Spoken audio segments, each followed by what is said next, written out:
Thank you, Robert. That was beautiful.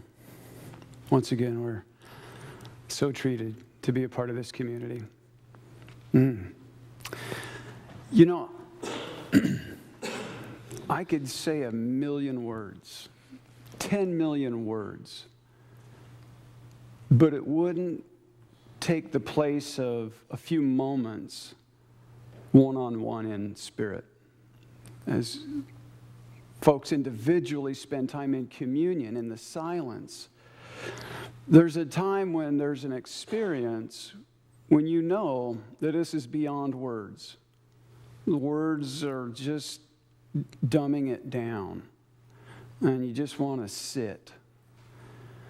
And my hope is that the experience we have here collectively is that we can encourage and exhort one another to those practices so that we experience those on a more regular basis. So I introduced some simple tools last week. I gave a handout. On that, there's like 10. There's probably 4 that'll really resonate with everybody. And it's a cafeteria approach, to be sure.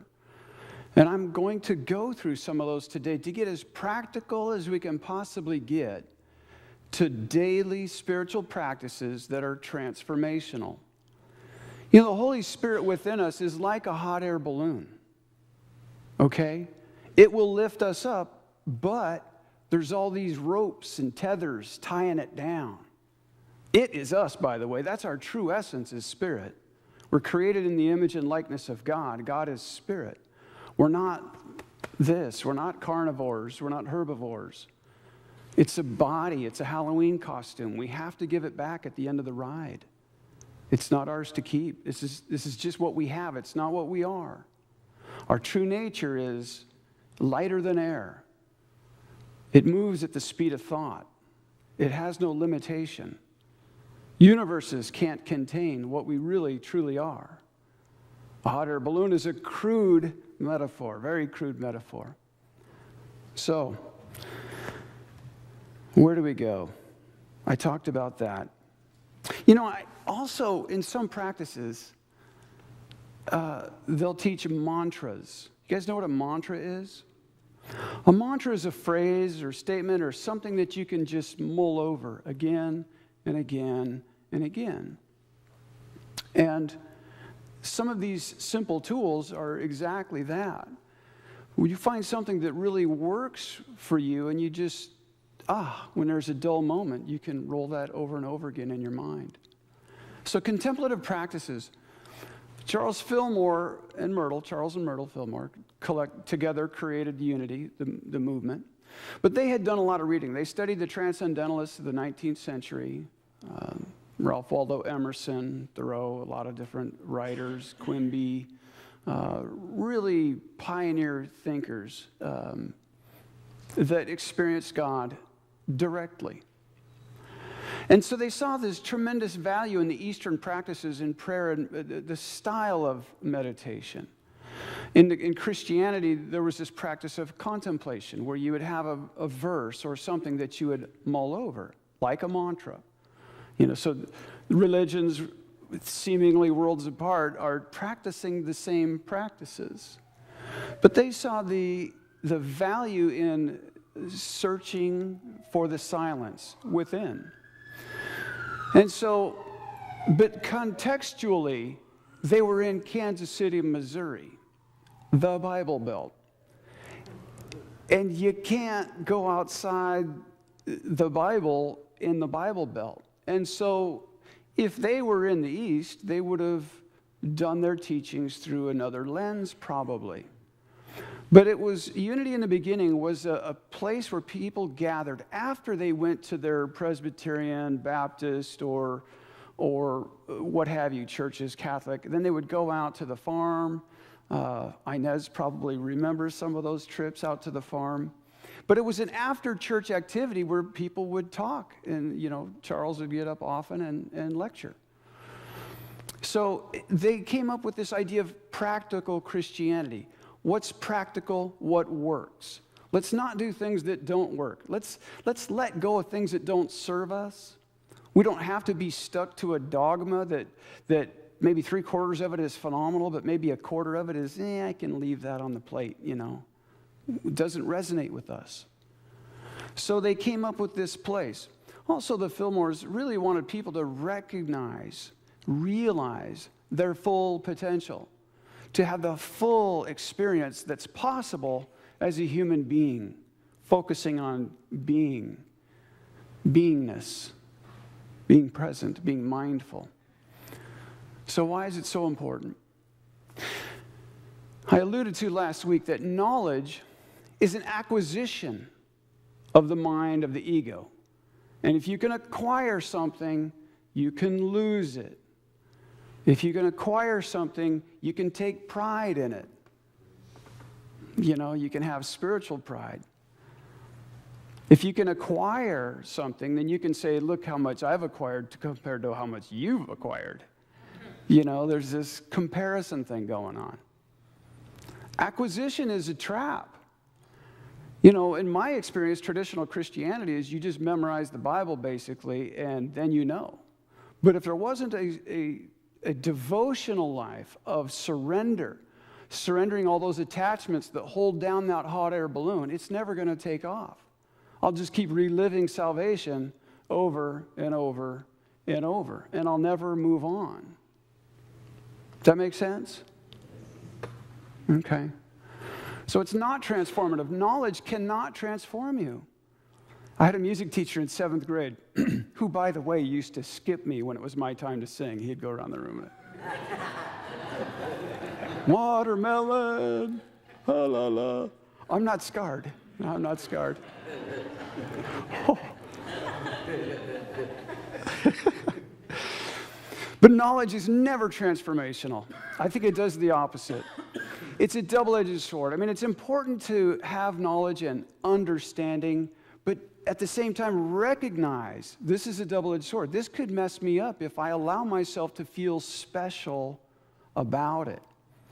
I honestly believe that Jesus, when he went out to the desert to be tempted by the devil, those 3 temptations, were a warning to everybody on a spiritual path. Be careful for the appetites of this thing. Without this thing, there would be no sin. Because it wants all the good stuff that it can't have. It wants to take this and have that and do this. So this thing is a trap to desire. So our consciousness is evolving because this personality needs to overcome the cravings and the addictions of this thing. Okay? So, but don't be seduced by the physical attachments. That's the one warning he gave. The next one was power. The seduction of power. I actually think Hitler was probably a pretty good guy around World War I, and his books seemed to be okay. But oh my gosh, when he got into power, he crashed. Absolute power corrupts, absolutely. So I don't want to beat a dead horse on that one. But the third and the most important one to me, cast yourself off the temple and the angels will catch you. To me, that's like levitating. Wouldn't that be special? People would really listen to me then if I could just levitate, float around. People would think, I had it figured out now. So specialness, I think, is the most slippery slope, seduction, glamour that we can fall into. And I mean fall. When you see somebody fall that's had this ministry or whatever, and they're all puffed up, and when they crash hard, and it's a hard road to recover. And the folks that have been following them become very injured. So the antidote for that is humility and surrender. So again, knowledge is not transformative. It feeds pride, and you cannot acquire spirit. As a former atheist, I know that moment when I had rejected God to the moment I acknowledged God and surrendered to God, there was an experience of that just changed me, totally changed me. I was not the same person. So you can't acquire it, you can only reject it. When you surrender to it, it's automatically there. Nature, the universe, God abhors a vacuum. God doesn't hate anything. But that's a saying. The universe abhors a vacuum. When you make a space for something, it will come in. When you clear out your closet, now you have room for more stuff. No, I'm just joking.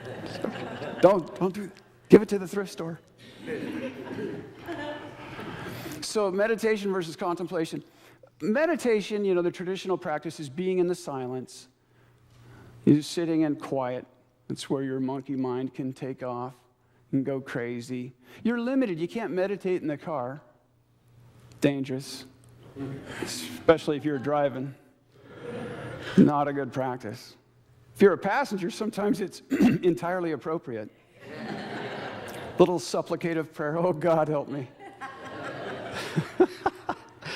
I was in a car once from somebody that blissed out from Sedona to San Diego, and I just laid down in the back seat and said, okay, God, I surrender. I just give it all to you. No, I need to get grounded. I need to drive. Okay, I'll just lay down. True story. So meditation can be limited. But you don't have measurable results. It's not linear. This is where the Western mind loses interest. What? We can't measure it? How can we quantify how cool we are? I want to be more cool. So we can't quantify spirituality. There's no measure units. There's no recipe. There's only surrender, humility, devotion, and communion, relationship in spirit and with each other. It's pretty simple, isn't it? They say it's not easy. I don't know why. Contemplation, like a cow chewing its cud, mulling something over. Again, it's just chewing on it, reviewing it, playing with it. Sometimes you'll have a thought, and that thought will just stay with you. And there's this, wow, what's this that's coming up, God? What is this that's coming up for me? On the back side of the handout I gave you is my personal prayer compilation. It's like 4 years of different things that have come to me that I'm working on. It may not mean anything to you whatsoever. You can delete. It's just an example of what you can use. And by the way, we have more copies if you didn't get one last week. But it's a good practice to keep us on our path as the things we are working on. See, I come at this whole spiritual thing kind of like a player coach. Anybody remember the Seattle Supersonics? They used to be a team. Now they're the Oklahoma City Thunder. Well, there was a coach named Lenny Wilkens. Remember Lenny Wilkens, Hall of Famer? He was the last player coach in the NBA. He was the head coach and he was a player. So he'd come off to the side and tell the guys to draw it up. He'd draw them to this, I want you to do this. And he's, player coach. And I think that's a good example of how I feel this capacity. But that's just how I identify with it. So I'm mixing it up with you guys. We're practicing things. We're trying things. We're always trying new things here. This is kind of our laboratory. We experiment with different things at different times of service. And we want this Sunday experience to be delightful and uplifting. That's what we're really after. But we don't want it to just be a one moment in your week. We want to be able to give you tools of transformation that are with you every day, every moment of the day. So we can do contemplation anywhere, any time and place. We can just, unless we have a real cerebral job where we're constantly thinking. But when you have a break, then you can, pull up your practice. And I don't want to heap on something else to do. It's just allowing Spirit to come up. Maybe it's just that invitation. Okay, God, what's up for me today? And allow a time to Spirit to lift you, inspire you, speak to you. So, and it's easy and practical, it seems. Whoops. Wow. I think my button's stuck. Okay. Now, on that handout I gave you, I just highlighted, to me, the key word in this, be kind. These are the different practices we can embrace. And that sentence above it was really powerful. It talks about if you can acquire it, because these are not they're not acquirable. Is that a word? You can't take these. You can only do them. Be kind to everything and everyone, including oneself, all the time with no exceptions. We touched on that last week. But if one is just committed to being kind all the time, it's hard to when you're not happy with this. If you're having a hard time with yourself, it's hard to be kind all the time because something will happen and I talked about the animal last week. Sometimes there's a reaction. We need to forgive ourselves. Hey, we still have an amygdala. The dinosaur is still alive right here. That's that amygdala. It just reacts. It's motivated by fear. So again, my intention for this community is that we all let go of our fear and move towards love day by day, every day. That it's a process that it's the end all be all. That's where we're going, guys, is unconditional love. To love ourselves, to love our community, our friends, strangers we don't know. Jesus said, love God, love your neighbor. Next is reverence. Revere all life in all its expressions, no matter what, even if one doesn't understand it. You know, sometimes I was in the Philippines for about 6 or 7 months in the 80s, and I saw some bugs, let me tell you. I woke up under my mosquito net with some big spiders just salivating, hoping they could get in there and have some brunch. There are some big bugs. I remember once I was on my knees praying, and all of a sudden, yow, felt like a bee sting. I turned around and a millipede had just walked across my toe, and their tail has some little venom in it. But so I didn't understand these little guys, you know, and they were really, but millipede like that long, you know, big. I've seen bees where the body's bigger than my thumb. Bats bigger than seagulls. You know, it's cool. It's creepy at twilight. Get out of the jungle in the night. Woo. All that stuff comes out. So revere all life and all its expressions, no matter what. If we're in a fearful place, we're going to be afraid of everything. If we're in a place of self-acceptance and self-love, we're going to be able to appreciate a thing for what it is. We'll have less projection of our own junk onto the thing. We'll be able to see and revere it, even if it's in a goofy expression, even if it's a shark. Ooh. No matter what. And I don't understand those sharks. But I know. I've been to the Monterey Aquarium. Have you ever been there? They have the mackerel and the tuna and the sharks all in this huge aquarium at the same time. And when they feed them, the sharks get out of the way. Because the mackerel and the tuna they're super fast. And they're bony. And if they get in the way, a shark is just cartilage. And they'll get beat up. And so they get out of the way. And then when those guys have eaten, then they throw in the big chunks, and then the sharks can get involved because they just like the big chunks. So now we have a biology lesson today. If our intention, this is really great. I love this one. Intend to see the hidden beauty of all that exists. It then reveals itself. Oh, this is a great one to go throughout your day and just intend to see the beauty of everything. That's a great one. It's a great one. If you allow space for Spirit to bring that to your awareness, you'll see it. You'll see beauty everywhere. I love to hike through mission trails. I even got some hiking shoes. I like it so much. And I'll just stop sometimes because I'll see and all this just dirt, and it looks kind of like the moon in some places up there. Not really, but all of a sudden there will be a little purple flower around all these rocks, and one little flower. Just, wow. It's just, that can just take you. You can have a little bliss moment, just a little bliss, because you got to get off the hill when it's really hot. So that just allows Spirit to how do you say this? Just allow it to be. Don't stuff it. We stuff Spirit. I think we're trained to do that as little kids. I think we parents, program our kids to stuff things, the imaginative things that are allowing Spirit to come through. Okay, forgive everything that is witnessed and experienced. All the great leaders of the great religions taught forgiveness.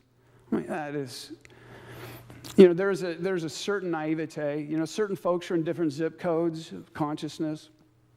And what's right for this person over here in this zip code is not right for this person in this zip code. This person is being perfectly what they are for their ability, their understanding, where they are in consciousness. If you will, the juvenile brain doesn't know how to use this frontal cortex very well. And so they're more reactionary. But they can have incredible imagination, this part of the brain. But the reason and stuff up here doesn't automatically kick in. So there we can be gracious. We can more easily forgive when we understand that person is just being perfectly what they are. And there is nothing wrong with that. They're perfect. Okay? That's acceptance. Unconditional acceptance allows a person to be who they are, allows them to have their image of the universe the way it is.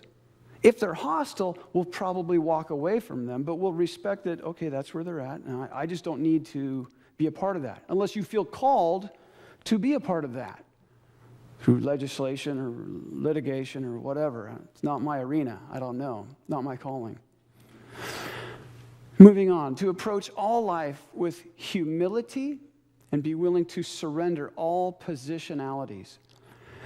In my prayer compilation, I question my strong opinions about stuff.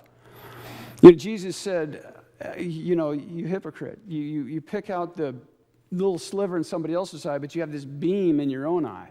Well, that's a shadow. Carl Jung called that a shadow. We're projecting what we see, the world as we see. We're projecting what we see onto the world. And now we see all these little splinters in people's eyes because it's our problem. So we've projected that shadow onto the whole world. Does that make sense? So if we surrender our strong opinions, especially when it comes to politics, a lot of people get paid a lot of money to divide this country every election.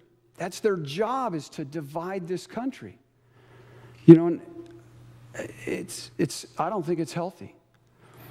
I think we want leadership that brings people together and doesn't divide people. I don't understand the system, but it is what it is. So I can accept it. I can just pray for those folks in office. Before I cast a ballot, I can just say, okay, God, which one? And I do that. That's my practice. So I surrender my personal positionalities, and I want to know what's the highest good for this county, for this state, for this nation when I vote, so that I take that into prayer. That's about as political as I hope to ever be. Somebody throw something at me if I get deeper than that. Just don't hit me with a Bible. The bottom line of this, the last statement on these simple tools, is after these different practices, is there's this line here it's the degree of your devotion to the truth that is the most powerful thing.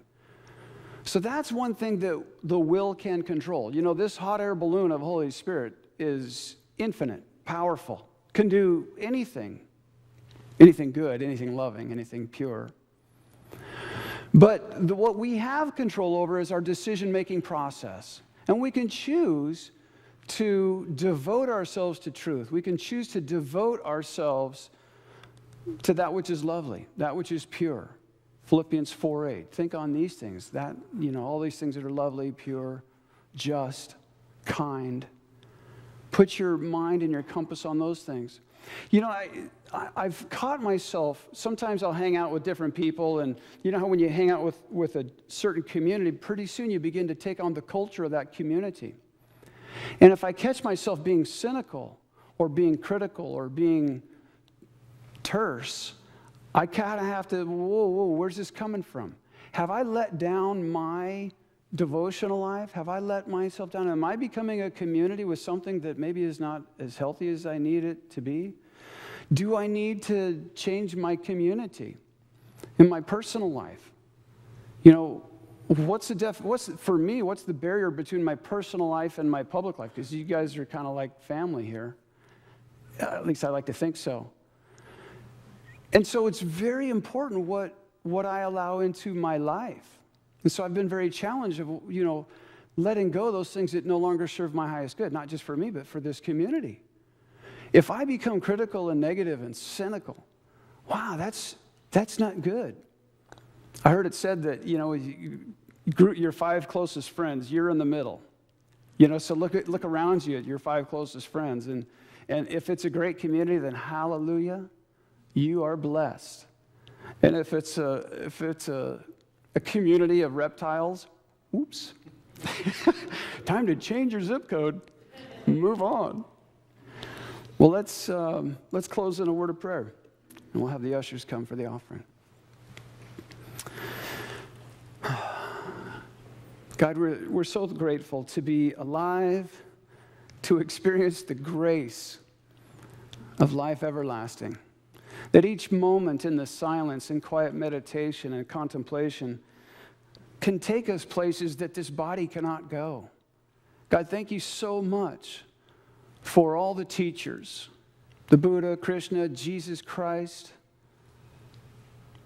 Thank you for this lens of Christianity that we find practical, that we find tools to bless us and those around us, because we know the highest gift we can give to humanity is raising our own consciousness. And so, God, we surrender ourselves to the Holy Spirit within to raise this consciousness.